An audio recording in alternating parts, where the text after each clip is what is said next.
All right, we'll go ahead and get started. Davina, you can advance the slides. I'll let you follow the cues. All right, again, welcome. I'm Carol Voice-Schuster, VP for Programs and Nonprofit Services at the Foundation. The call today is about an hour long.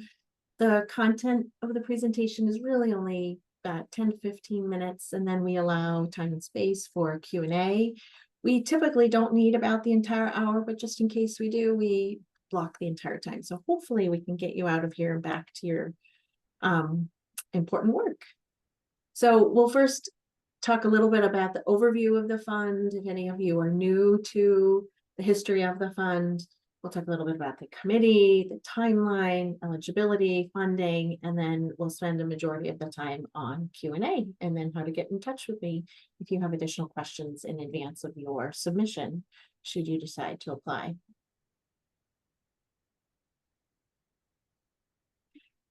So the history of the fund, the name of the fund is the NiSource Charitable Foundation Fund for Merrimack Valley.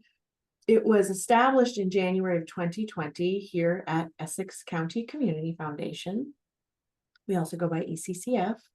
And it was started in the wake of the Columbia gas explosion or crisis on September 13th of 2018, when there was a gas explosion. There was loss of life and an evacuation of the three communities in Lawrence, Andover, and North Andover.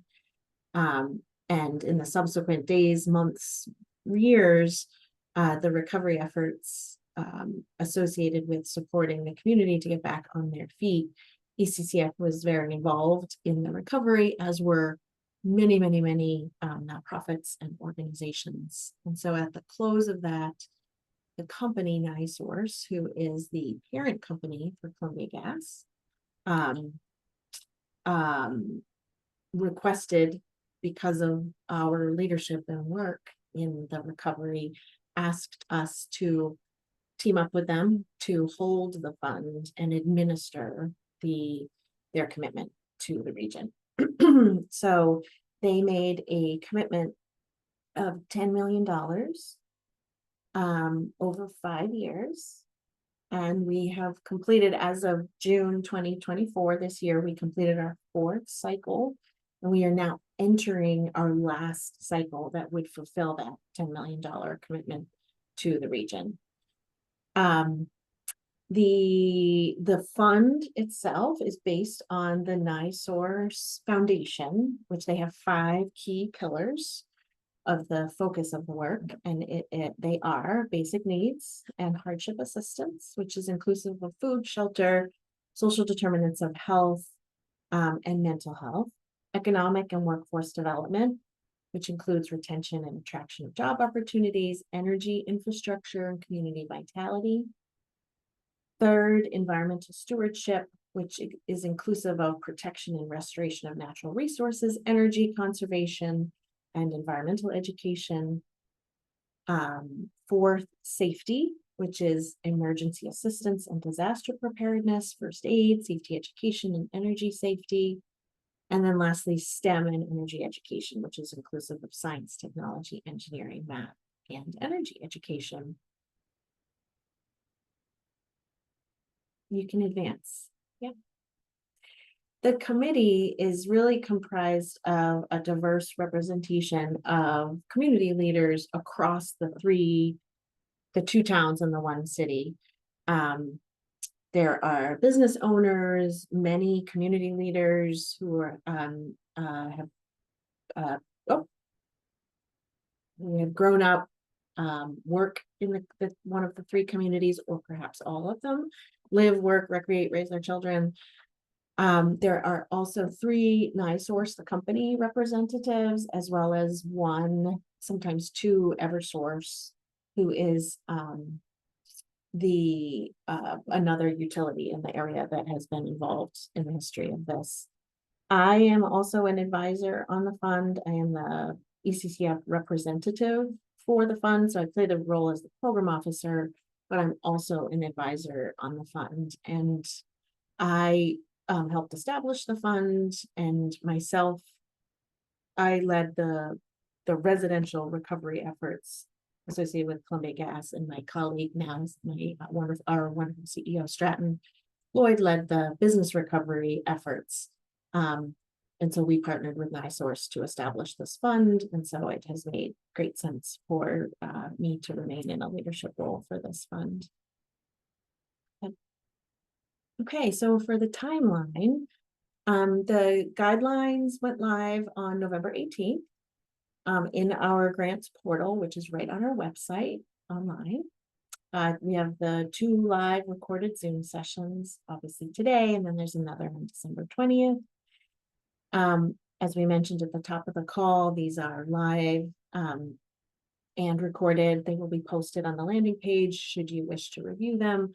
And as I'll say at the end of the presentation, we really work very hard to be open and responsive. If you have questions, would like to noodle on something that you're applying for, I can do a Zoom call. I would probably be inclined to do a Zoom call versus an in-person at this point with the time crunch before the deadline.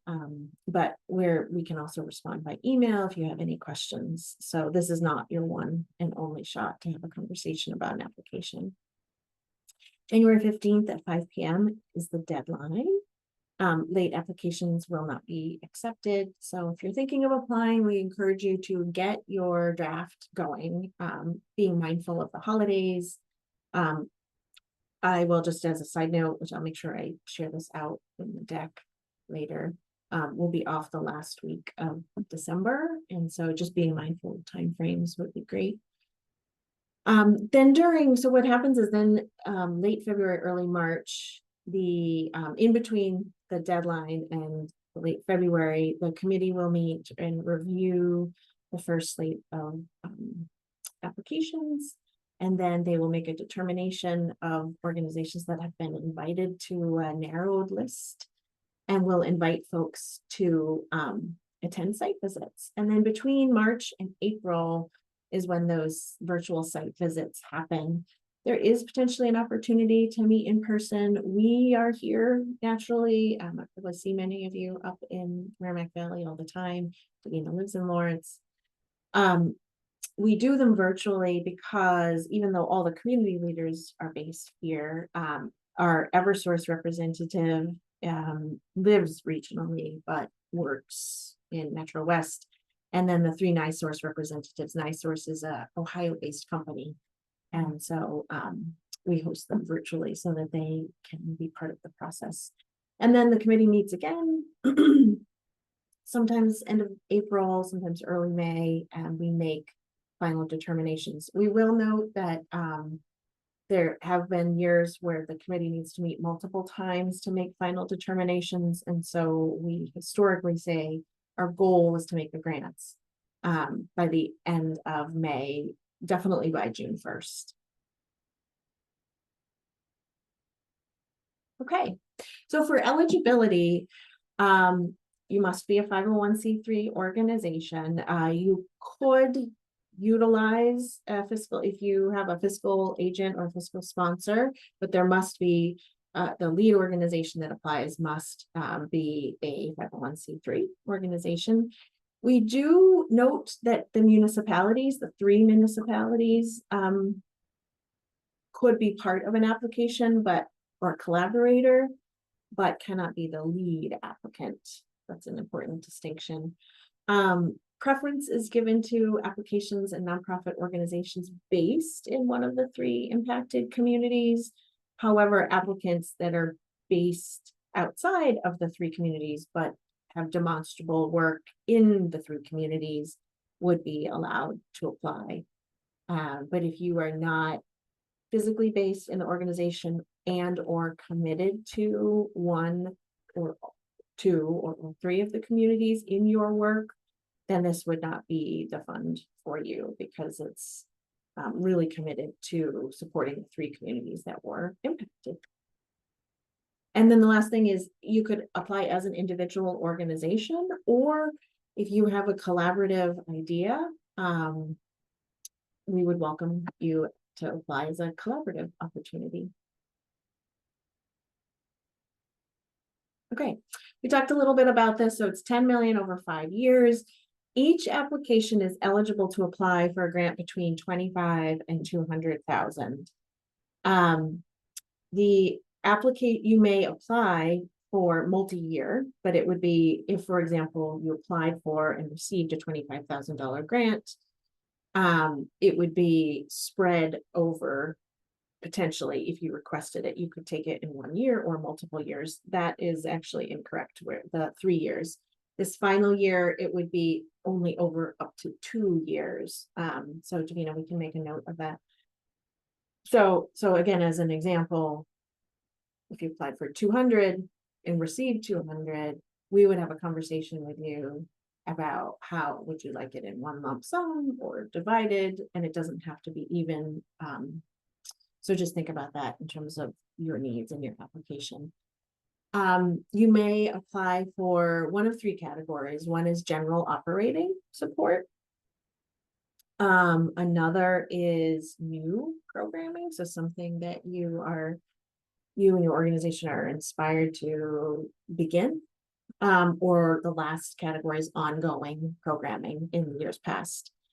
Many organizations have lots and lots of programs and work that they do in the communities.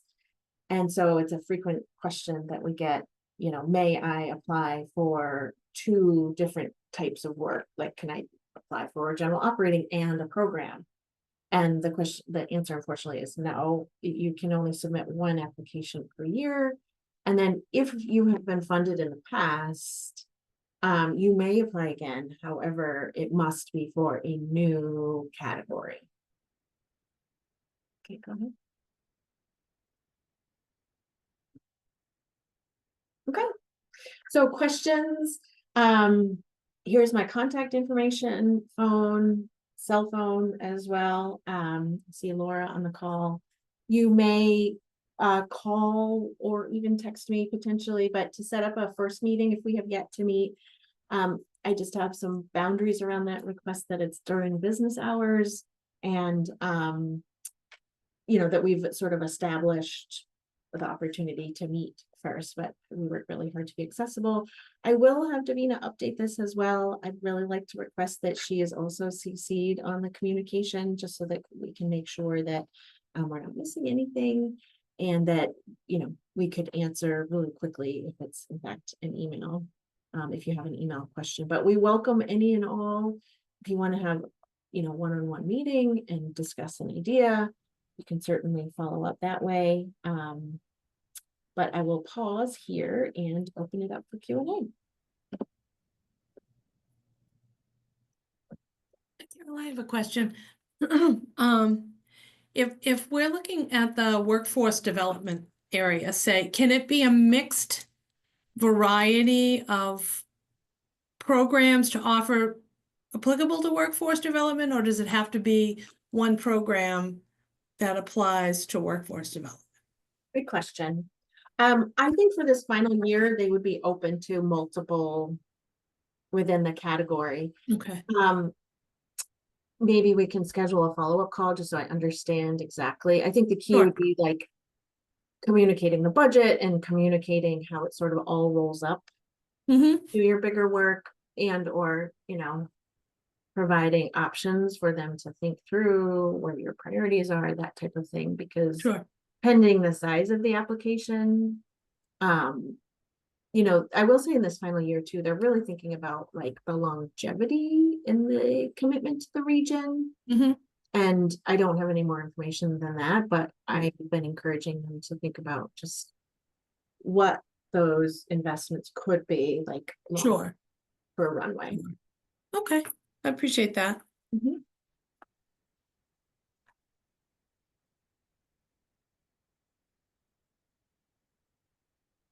All right. Ashley, any questions? And what organization are you with?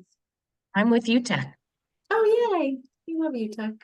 Are you new? Oh, thank you. Yes, I've been here about 4 months, so. Yay. Congratulations. Where were you before? Thank you. I moved here from Southern California. Oh, fun. Welcome to deal. the balmy north. I bet you're regretting that decision Yeah. right about now. You have a very lovely, like, Southern California, like, glow. Vibe. Yeah. Thank you. Well, we'll see how long that sticks around, but Yeah. yeah, no, it's been mild so far, and I can't believe it's 50. That's Mhm. wild to me, but so far so good. Us So too. thank you for the welcome. Us No too. questions Yeah. at this time, but Okay, cool. Yeah. All right. Well, we love you, Tech, and thank Mhm. you.